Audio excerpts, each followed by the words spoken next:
no child should endure the inhuman treatment and harmful conditions Palestinian children, which we have been witnessing here, have suffered over the past 2 years.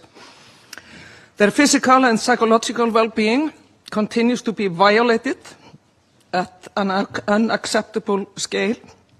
Palestinian children have the right to be protected, underline that, under international humanitarian law and human rights law.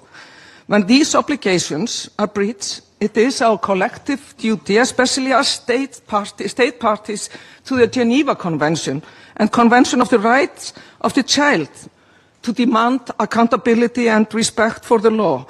And I say otherwise, and it's pretty fair to say that we, the international system, if we are not doing that, we are failing. We are failing heavily.